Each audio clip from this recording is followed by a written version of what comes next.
নমস্কার। ২০২৫ সালে পোস্ট অফিসের যে বিভিন্ন রকম স্কিমগুলি রয়েছে তাতে অনেক পরিবর্তন হয়েছে সুদের হারে এবং সেই সুদের হার বা ইন্টারেস্ট রেট কোনটাতে কত পার্সেন্ট হয়েছে তা সম্পর্কে আমি একটি নির্দিষ্ট ভিডিও বানিয়েছি। কিন্তু পোস্ট অফিসের যে পপুলার দুটি স্কিম, পোস্ট অফিসের এফডি এবং আরডি অর্থাৎ রেকারিং ডিপোজিট, এই সম্পর্কে আপনাদের কোনটাতে আপনি ইনভেস্টমেন্ট করবেন ২০২৫ সালে এসে তা সম্পর্কে অনেকে আমাকে প্রশ্ন করেছেন। তো আজ আমরা এই ভিডিওতে পোস্ট অফিসের এফডি নাকি আরডি কোনটাতে ইনভেস্টমেন্ট করলে আপনি বেশি বেনিফিট পাবেন সেই সম্পর্কে আমরা ডিটেইলসে আলোচনা করব। নমস্কার, আমি ঐশী আর আপনারা দেখছেন বাংলা জ্ঞান থেরাপি।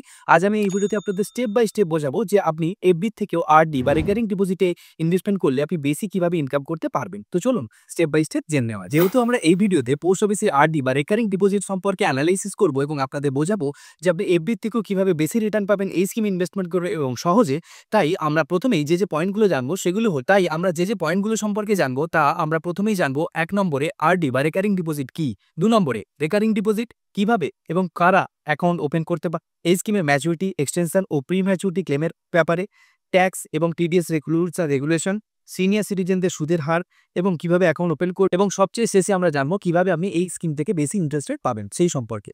যেহেতু আমরা এফডির সঙ্গে তুলনা করব, আপনারা প্রত্যেকেই জানেন, তবুও আমি বলে রাখি এফডি বা ফিক্সড ডিপোজিটের ক্ষেত্রে একটি নির্দিষ্ট বড় মাপের অ্যামাউন্ট বা লামসাম অ্যামাউন্ট আপনাকে পোস্ট অফিসের নির্দিষ্ট স্কিমে এবং একটি বড় সময়ের জন্য ৫ বছর বা ৩ বছর বা ১০ বছর এরকম সময়ের জন্য আপনাকে পোস্ট অফিসে জমা করতে হয় এবং সেই সময়ের পর আপনি যে লামসাম অ্যামাউন্ট, যে বড় অ্যামাউন্টটি রাখলেন সেটি একটি নির্দিষ্ট সুদের হারে বৃদ্ধি পেয়ে আপনাকে অ্যামাউন্টটি রিটার্ন করা হয়। এটি হলো এফডির মূলত। কিন্তু সেখানে আরডি বা রেকারিং ডিপোজিটের ক্ষেত্রে সম্পূর্ণ উল্টো হয়। অর্থাৎ আপনি প্রত্যেক মাসে মাসে খুব ছোট অ্যামাউন্ট, এমনকি মিনিমাম আপনি ১০০ টাকা থেকে আরডি বা রেকারিং ডিপোজিট অ্যাকাউন্ট আপনি শুরু করতে পারেন।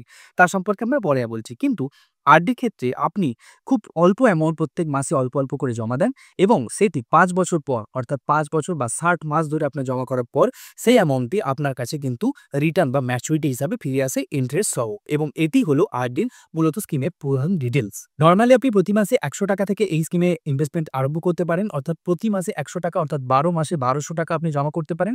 এভাবে আপনি ৫ বছর পর আপনি যে অ্যামাউন্ট জমাবেন তার উপর ইন্টারেস্ট সহ আপনি ম্যাচুরিটি হিসাবে পাবেন এবং ম্যাক্সিমাম যেটা আছে, ম্যাক্সিমামের কোনো লিমিট নেই। আপনি চাইলে মাসে ১,০০,০০০ টাকা পর্যন্ত আপনি এই স্কিমে জমা করতে পারেন। সেক্ষেত্রে কিন্তু আপনি আপনার ইনভেস্টমেন্ট অ্যামাউন্ট যত বাড়বে সেক্ষেত্রে কিন্তু তত আপনার ম্যাচুরিটি অ্যামাউন্ট তা কিন্তু বেড়ে যাবে ইন্টারেস্ট রেট অনুযায়ী। এবার আমরা জানবো এই স্কিমের ইন্টারেস্ট রেট বা সুদের হার সম্পর্কে। আরডি বা রেকারিং ডিপোজিটে বর্তমানে 6.70% ইন্টারেস্ট রেট চলছে, যা আগামী ৩১শে মার্চ পর্যন্ত প্রযোজ্য থাকবে, অর্থাৎ ৩১শে মার্চ ২০২৫ পর্যন্ত প্রযোজ্য থাকবে, এবং যা কোয়ার্টারলি কম্পাউন্ড। এবং যদি আপনারা কোনোরকম কোনো এই ইনভেস্টমেন্ট করেন এই মার্চ পর্যন্ত, তাহলে কিন্তু 6.70% ইন্টারেস্ট রেট আগামী ৫ বছরের জন্য আপনার লক হয়ে যাবে। অর্থাৎ আগামী মার্চের পর বা এই কোয়ার্টার শেষ হওয়ার পর কিন্তু ইন্টারেস্ট রেটে পরিবর্তন হতে পারে। হয়তো সেটি বেড়ে যেতেও পারে, আবার তা কমতেও পারে। কিন্তু আপনি যদি এখন, অর্থাৎ বর্তমানে যদি আপনি ইন্টারেস্ট রেট অনুযায়ী আপনি যদি ইনভেস্টমেন্ট স্টার্ট করে দেন, তাহলে কিন্তু আগামী ৫ বছরের জন্য কিন্তু আপনার ইন্টারেস্ট রেট লক হয়ে যাবে। ৫ বছর পর্যন্ত আপনি সেম হারে, অর্থাৎ 6.70 হারে কিন্তু আপনি ইন্টারেস্ট রেট পেতে থাকবেন ম্যাচুরিটির সময় পর্যন্ত। আরডি বা রেকারিং ডিপোজিট অ্যাকাউন্টে আপনি প্রতি মাসে ঠিক নির্দিষ্ট যত টাকা, ধরুন আপনি ১,০০০ টাকা বা ২,০০০ টাকা বা ৫,০০০ টাকা, আপনি ঠিক যত টাকা অ্যামাউন্ট আপনি জমা করবেন বলে ভেবেছেন বা স্কিমে ইনভেস্টমেন্ট স্টার্ট করেছেন, সেটি প্রত্যেক মাসে কিন্তু আপনাকে টানা ৫ বছর ধরে ইনভেস্টমেন্ট করে যেতে হয়। ধরুন কোনো সময় আপনি ভুলে গেছেন বা সেই কোনো একটা মাসে আপনি জমা দিতে স্কিপ করে গেছেন, তাহলে আপনার কিন্তু এক্ষেত্রে পেনাল্টি হয়। সেই পেনাল্টি কত? আপনার যে ইনভেস্টমেন্ট অ্যামাউন্ট, অর্থাৎ প্রত্যেক মাসে যে ইনস্টলমেন্টটি আপনি পে করেন, সেই ইনস্টলমেন্ট অ্যামাউন্টে বা ইএমআই এর কিন্তু 1% আপনাকে পেনাল্টি চার্জ দিতে হবে। ধরুন আপনি প্রত্যেক মাসে ১০,০০০ টাকা করে যদি জমা করেন, তাহলে কিন্তু আপনার ১০০ টাকা পেনাল্টি চার্জ প্লাস আপনার ওই মাসের যে টাকাটি, অর্থাৎ ইএমআইটি ১০,০০০ টাকা আপনাকে একসঙ্গে জমা দিতে হবে, অর্থাৎ ১০,১০০ টাকা পেনাল্টি সহ আপনাকে জমা দিতে হবে।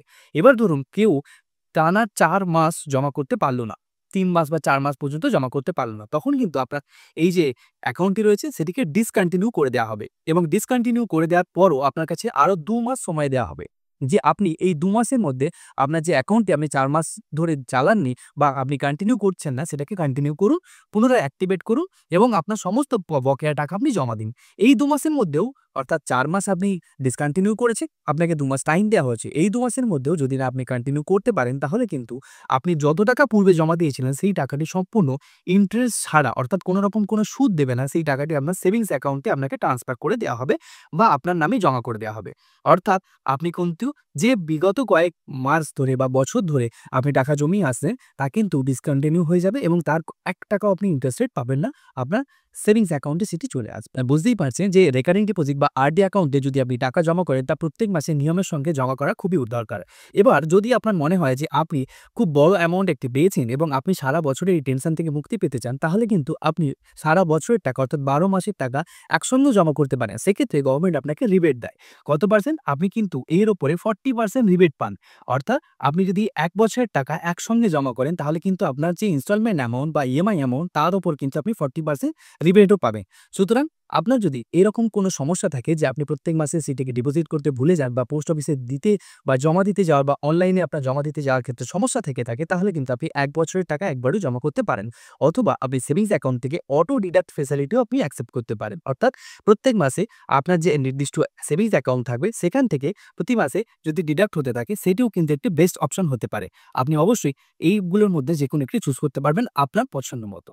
আমরা জানবো এই স্কিমের ম্যাচুরিটি সম্পর্কে। যেহেতু এটি বা এবার আমরা জানবো আরডি বা রেকারিং ডিপোজিট অ্যাকাউন্টের ম্যাচুরিটি সম্পর্কে। যেহেতু এটি ৫ বছরের স্কিম, তাই ৫ বছর বা ৬০ মাস পর আপনার এই স্কিমে ম্যাচুরিটি হয়ে যায় এবং ম্যাচুরিটির পর আপনার স্কিমটি বন্ধ হয়ে যায় বা ডিসমিস হয়ে যায় এবং তারপর আপনার ম্যাচুরিটি অ্যামাউন্ট হাতে চলে আসে। কিন্তু অনেকে এই স্কিমকে ৫ বছরের জন্য এক্সটেন্ড করে। অর্থাৎ আপনার ৫ বছর স্কিম কমপ্লিট হয়ে যাওয়ার পরেও আপনি ম্যাচুরিটির আগেও একটি এক্সটেন্ডেড ফর্ম ফিল আপ করে আপনি আরও ৫ বছর বাড়াতে পারেন ম্যাচুরিটি হওয়ার আগে পর্যন্ত।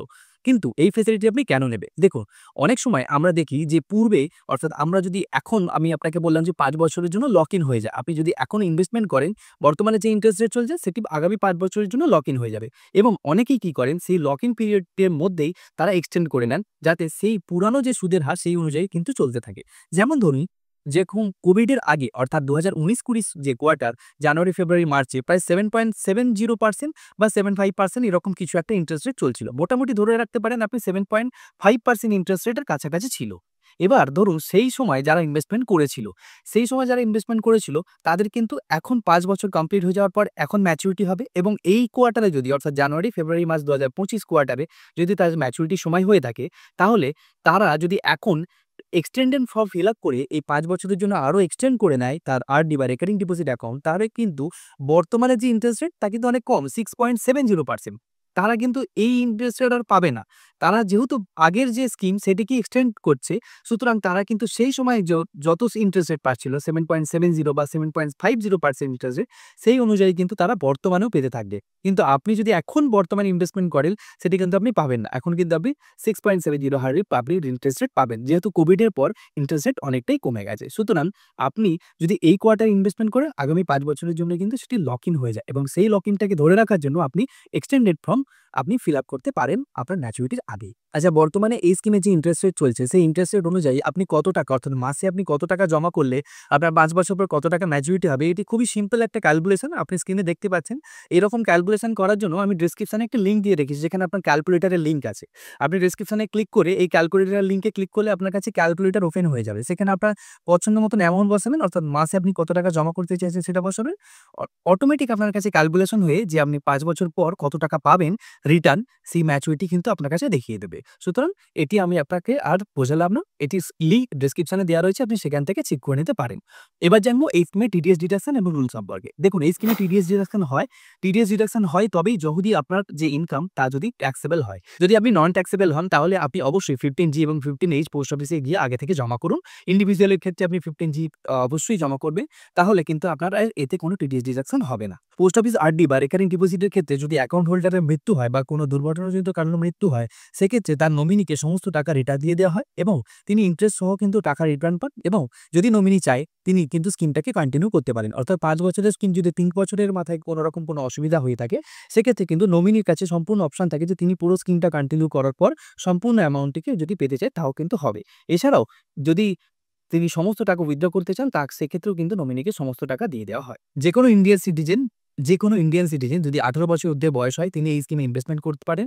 আপনি পোস্ট অফিসে গিয়ে অর্থাৎ অফলাইন ফর্ম ফিল আপ করে একটি ফটো, আধার এবং তার সঙ্গে প্যান কার্ডের জেরক্স এই সমস্ত ডকুমেন্টসগুলি থাকলেই আপনি নির্দিষ্ট ফর্ম ফিল আপ করে অফলাইনে আপনি পোস্ট অফিস আরডি বা রেকারিং ডিপোজিট অ্যাকাউন্ট আপনি ওপেন করতে পারেন। এছাড়াও যদি আপনার অনলাইনে ফেসিলিটি থাকে অর্থাৎ আপনি যদি আপনার অনলাইনে সেভিংস অ্যাকাউন্ট থাকে, সেখান থেকেও আপনি অনলাইনের মাধ্যমে আরডি অ্যাকাউন্ট আপনার সেভিংস অ্যাকাউন্টের এগেইনস্টে আপনি আরডি বা রেকারিং ডিপোজিট অ্যাকাউন্ট কিন্তু ওপেন করতে পারেন। তবে মনে রাখবেন ডাইরেক্ট আরডি বা রেকারিং ডিপোজিট অ্যাকাউন্ট কিন্তু পোস্ট অফিসে ওপেন করা যায় না।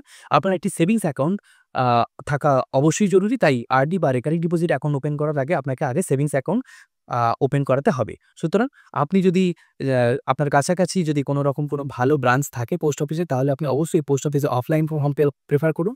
কারণ অফলাইনের ক্ষেত্রে আপনার অনেক সুযোগ সুবিধা আপনি পেতে পারেন বা অনেক আপনার কোয়েরি থাকলে সেগুলো আপনার প্রবলেম সলভ হয়ে যেতে পারে। এবং যদি আপনি মনে করেন যে আপনি অনলাইনে বেশি সুবিধা বোধ করবেন, তাহলে অবশ্যই আপনি অনলাইন থেকেও এই স্কিমের সুবিধা ওঠাতে পারেন। বাকি আপনি সমস্ত রকম কোনো যদি স্কিম সম্পর্কে প্রশ্ন থেকে থাকে, তাহলে আমার কমেন্ট সেকশনে এসে আমাকে জানাবেন। আমি আপনাদের প্রশ্নের উত্তর দেওয়ার যথাযথ চেষ্টা করব।